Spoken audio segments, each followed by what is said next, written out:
As we head into the weekend, a few final notes. It's going to be hot. We've already had to deal with some really hot weather. It looks like it's going to continue to be really warm over the next 10 days or so, at or around 90 degrees. I want to encourage everyone to take care of each other. While we don't have our pools open yet, we do have a number of our misters and water features in our parks, so please get out and take advantage of those if you need to cool off. I want to make sure that everyone keeps an eye out for pets. I want to remind everyone that Adrian's Law is in effect, and for those of you that may not be familiar, Adrian's Law allows dog control officers to ticket anyone that leaves a dog tethered outside in temperatures above 90 degrees for longer than 2 hours, and sooner if the pets are in distress. That can result in a maximum of 15 days in jail, a cash fine, and or immediate seizure of the dog. So we need to take care of ourselves, and we also need to take care of our pets. Something that impacts both ourselves and our pets, fireworks, something we've talked a lot about. It's been a really challenging spring and summer for fireworks, not just here in Syracuse, across the nation. Of course, as we're heading into the holiday weekend, we have serious concerns about the use of illegal fireworks. We will continue to have our dedicated patrol from the police department out enforcing the use of illegal fireworks. We do continue to make good progress on that enforcement. We're up to 8 seizures of illegal fireworks now and 16 arrests in the form of appearance tickets. We had a community meeting last week, or earlier this week actually, with nearly 80 residents who participated in that public meeting. So we know that this is an area of importance for city residents, and it's not one particular neighborhood. It's across the city and beyond the city as well. We've heard from a lot of suburban constituents and municipalities that are having the same problems and looking to us to help guide them towards solutions. One other partner that I want to recognize, this New York State, and specifically the New York State Troopers.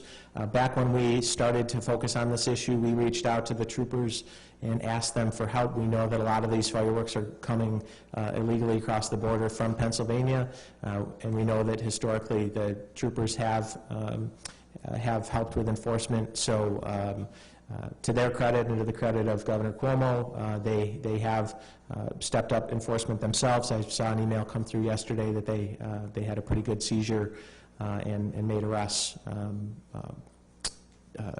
related to activity in Syracuse, so certainly appreciative of that.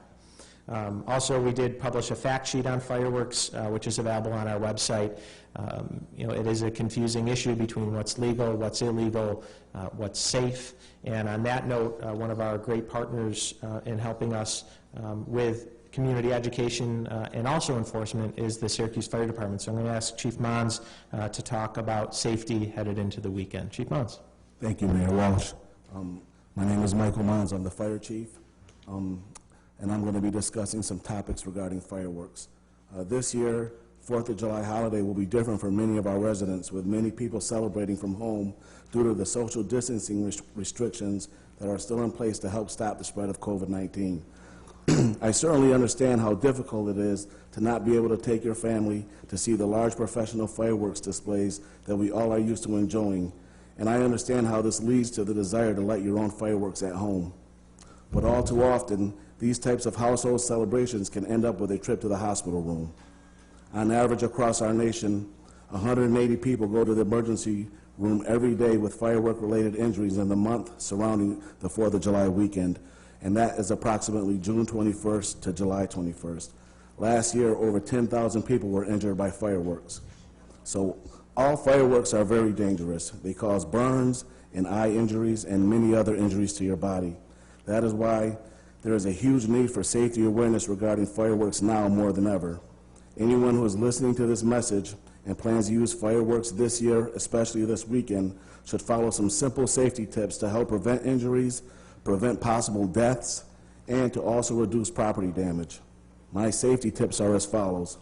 Never use illegal fireworks. And I know there's always a question as to what are the illegal fireworks. And that would be any device that is an aerial device that emits a booming noise, is considered a firework, and it is illegal. These include M80s, bottle rockets, spray rockets, cherry bombs, mortars, Roman candles. So pretty much the very loud fireworks that we hear every night that irritate most of our neighborhoods, those are the illegal fireworks. And that leads into the next question: what are the legal fireworks that are allowed? And these are categorized as sparkling devices, and they are used on the ground or wooden handheld sparklers that produce color sparks, color flame, audible crackling or whistling noise, and produce small amounts of smoke. Some examples of legal sparkling devices include ground-based cylinder-shaped fountains, ground-based cone fountains, wooden sparklers, and party poppers and snappers. These legal fireworks do not rise into the air, they do not fire inserts or projectiles into the air, and they do not explode. My next few safety tips are to never allow children to play with fireworks.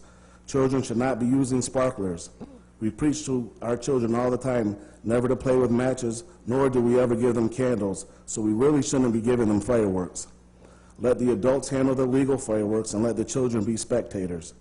Parents don't realize that young children suffer injuries from innocent-looking sparklers, which burn at temperatures of about 2,000 degrees, and that is hot enough to burn some metals and melt some metals. Also, avoid buying fireworks that are packaged in brown paper, because this is often a sign that fireworks were made for professional displays, and that could easily pose an extreme danger to consumers who they weren't intended to actually get.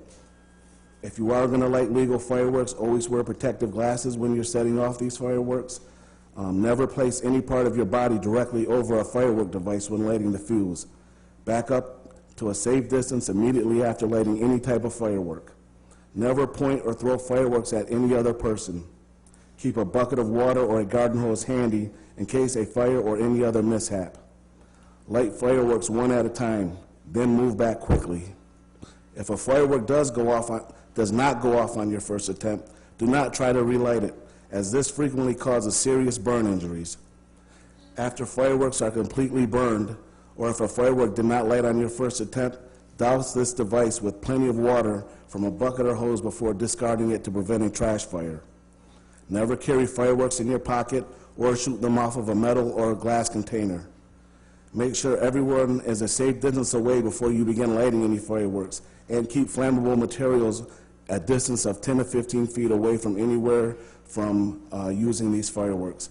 I think this past month we've been very fortunate, well, unfortunate, it could be fortunate or unfortunate, but we were on pace to set the record for the least amount of rain for June, which that means our city is very dry. So any types of fireworks can easily set off a grass fire or any other type of fire. I recognize the temptation to set off fireworks, but I must again emphasize that in addition to being dangerous in some cases, illegal fireworks or legal, they can start fires and cause severe property damage. So far this year, we have had 21 related firework calls that we have responded to, and these types of calls, some of them are caused by improperly disposing the containers that the fireworks come in. Sometimes they come in cardboard boxes, which are easily to catch fire. Other types of fires we've had are from other people aiming fireworks at other citizens and trying to play around and shoot fireworks at them. So those end up landing on grass and causing a grass fire. And we've also had instances of fireworks set off inside of a building, activating the fire alarm system. So under no circumstances shall any fireworks be lit inside of a building. Real quick, just to go back to a couple points of safety. Last year, 10,000 people were injured by fireworks. 57% of those people were injured with burns. People were most likely to hurt their hands and fingers with these burns more than any other part of their body. So if you're around somebody this weekend that is suffering an injury from fireworks, please call 911. If you're around somebody that is burned, run the affected area that is burned of the body under cool, not cold water for approximately 10 minutes. Once it is cooled, cover the area in moist, sterile dressings to prevent any types of infection. And in closing today, I know and I understand it's hard to entertain children at some times, and it can be very difficult. So I would like to just suggest a few safe alternatives of besides lighting fireworks. and that is providing your children with glow sticks, playing with silly string, making a mix of bubbles that you can buy different types of glow-in-the-dark paint to make bubbles that actually glow in the dark at night. And you could also make rocket confetti poppers that are safe and they're easy to make. Directions on how to make these and other safe alternatives are on the Syracuse Fire Department Facebook page. So that's all I have regarding fireworks, and I hope everybody has a safe weekend. Great. Thanks, Chief. Chief's going to be doing demonstrations with silly string and glow-in-the-dark bubbles at some point in the future. We'll keep everybody posted. As a parent, I appreciate those suggestions, Chief.